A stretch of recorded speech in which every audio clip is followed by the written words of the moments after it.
Alcohol is the enemy to success, not just in business, but in every aspect of your life, period. And I've got a unique perspective on this because I did 4 months, almost 4 months dry this year. I think it was 3 and a bit. And I've also lived the complete opposite, where I've drank pretty much every day for 3 months straight in the past. So when I say I've lived both sides of the spectrum, trust me that I have. And what I'm going to unpack in this video is what I've learned from finally being able to actually experiment what life's like without alcohol, because my God, it is it's night and day, right? So I suppose first off, I need to give some cultural context. So I'm a Kiwi. More recently, I've lived in Australia. New Zealand and Australia have what I can only describe as a pretty heavy binge drinking culture.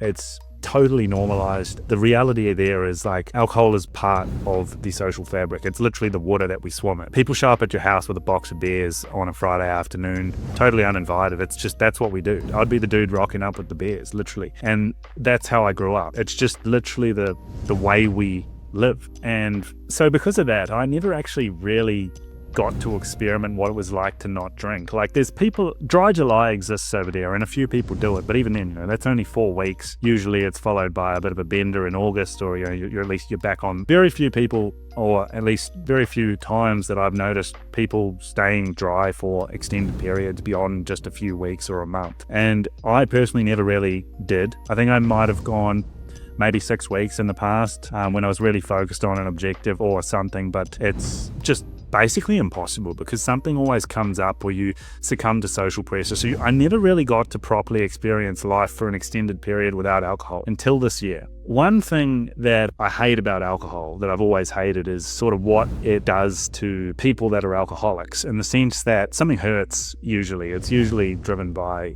discomfort or pain or I don't know, something. And it causes them to want to drink. It might be just a shitty day at work, stress, whatever.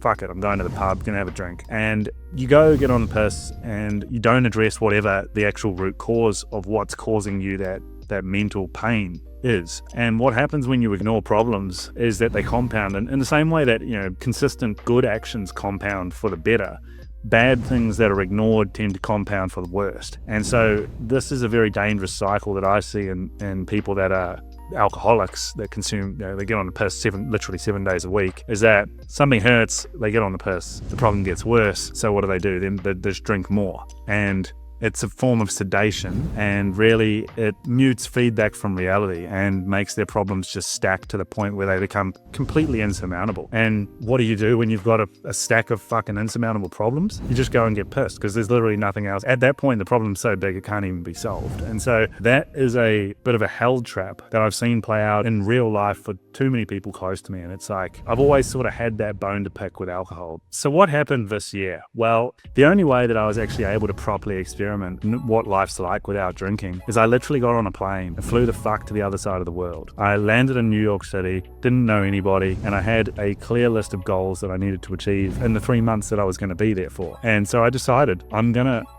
lock in on this routine and focus on these things, and just socializing and shit's not going to be a priority. I didn't actually make a conscious decision like, I'm going to go dry the whole time in New York. Like, that just happened by default because I had placed no priority on socializing or meeting people. I made no effort to, and I literally didn't meet basically anyone the whole time I was there. I had only transactional encounters with, buying things in stores and things like that. That was like the only time I spoke to a human. It was a crazy experience. But as a result, I didn't drink, and a few things in my life changed as a result of that. It was sort of like a snowball effect, which I'll explain. First things first, when you stop drinking, you don't lose any time. And you know the cycle, right? You work a week, you get to Friday, you get on the piss, you have a few too many drinks after work Friday, you wake up on Saturday a little bit dusty. Usually Saturday ends up being the main event, and then Sunday's basically a total write-off. You're usually hungover. Like that was a cycle that I followed for years. When you stop drinking altogether, Saturday and Sunday, just as good days, if not better than any other day of the week. Like, the 7 days of the week are all created equal. There's no weekend disruption to your routine, which basically has you, in recovery mode Sunday through till Monday or Tuesday. Tuesday, or even potentially longer depending how hard you went. And so you basically have this flat line of week of execution, and you sleep good consistently 7 nights a week. And then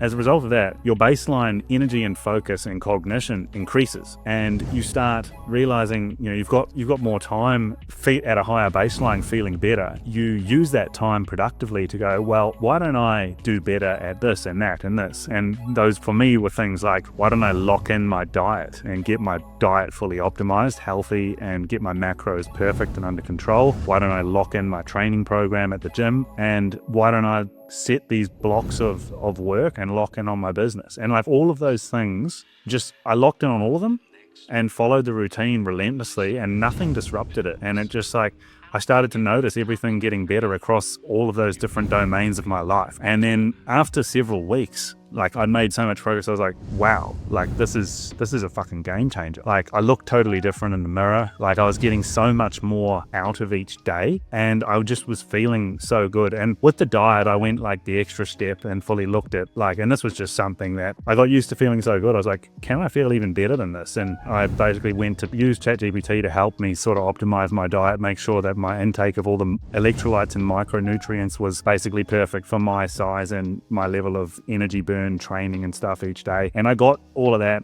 basically fully dialed in. And then I arrived to Colombia, and I went out and got on the piss for the first time, and I noticed instantly, literally only I didn't even drink much. It was by no means a big night. It was a couple of cocktails, and I'd say standard drinks, maybe call it 4 or 5.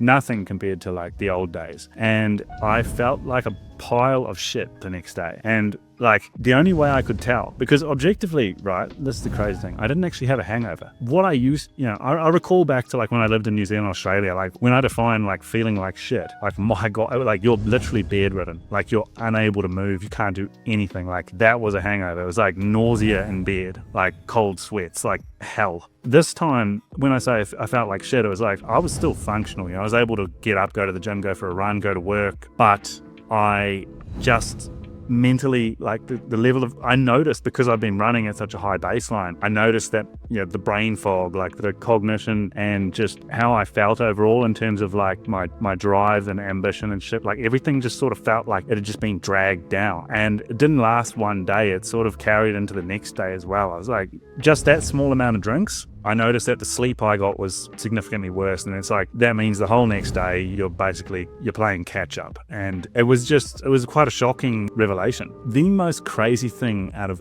everything I noticed, and this one really hits, is how I actually look. In terms of when I used to drink regularly, I looked older.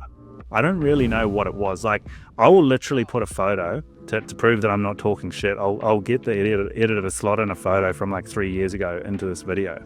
I'll come up to the camera and put my face over here, and what we'll do is we'll pop a photo in on this side here. But basically, 3 years ago, I was traveling with a friend, and we were going out a lot, meeting a lot of new people, and he quite often was the one who was kicking off the interactions. And then he always had a bit of a joke, which was quite cruel, where he would ask the people we'd met, oh, how old do you think I am? Pointing at me. And I was 26 years old, and people would guess 30 was usually the average age that they would guess, which was obviously fucking sore, right? It's wow, fuck, really? And I look at photos back then, I'm yeah, fair call. And you'll see from the photo that gets slotted into this video, I literally had visible wrinkles at 26, and my skin tone was different. And it's shit like that. It's you don't even know. And this is just the cards I've been dealt. This is how I look. It's turns out that's not actually the case, which I've now realized from getting all of this shit dialed in and basically keeping drinking to a very minimal amount. Everything in your life takes off the moment you do it, including how you look and feel. And now I've been doing the same experiment my friend used to run on me, but I've been doing it casually. When I jump in an Uber, get chatting with the Uber driver, we'll start talking. Quite often they actually ask me how old are you? And I'll ask them, well, how old do you think I am? And what I've been getting, funnily enough, is between 24 and 26. That's what people have been saying in the last couple of weeks. And so 3 years have passed since I used to get 30, and now I'm getting 24 to 26. So I've gotten, 3 years have passed, I've gotten 3 years older, but now I'm getting, effectively 6 years younger. It's I'm 29. That is absolutely insane to me. I didn't even know that was possible. I haven't had any work done or anything. All I've done is just stop the fucking chaos and stop the excess drinking. And yeah, it's that I think is the most fucking insane part of it all. It's like, I don't look young because I quit drinking. I guess I look young because quitting drinking let me optimize everything that was being neglected in my life. So to go into more detail on that, think about it for a second, right? No alcohol. What happens as a consequence of no alcohol? Better sleep. As a result of better sleep, consistent training. You don't skip the gym. You show up every day. You also have a better diet. There's no 3 a.m. kebabs or McDonald's or any shit like that. As a result of better training, a better diet, and better sleep, you have a better mood. As a result of better mood, you then have higher output in your work, which usually leads to more discipline, more self-respect, and more money in your bank account. All that shit is like a positive snowball cycle, which begins with the lever of stopping getting pissed all the time.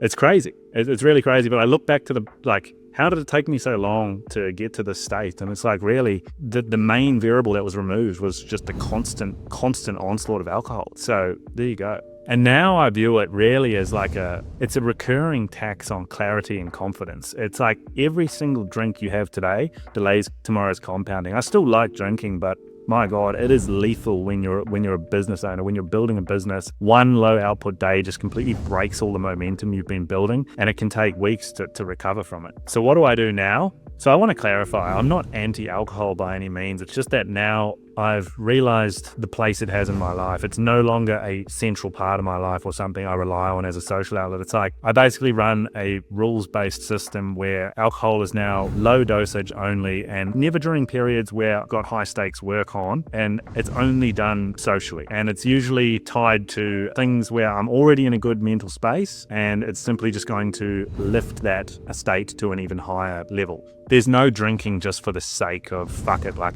it's Friday, like that's pointless to me. It's like, that's just saying I'm going to ruin Saturday. So it's, if there's something to celebrate or someone, something planned, that's an occasion that calls for it, then yeah, absolutely all over it. But it's going to be much more controlled than it used to be. That's for sure. And I think what I've learned from all of this is that really success doesn't die from big mistakes. It dies from the small leaks that you barely notice that just tax you. And I think alcohol is the most sinister and the quietest leak that there is. And really, what I would say to the viewers, if you don't believe me, is run your own test. Just try it. Like 4 weeks is probably not enough. Try 2 months dry and see what happens to your life. Honestly, I'll be interested to hear anyone who actually does it. Comment your experience down below. If you've enjoyed this video, please subscribe to this channel. I upload one like this every 48 hours.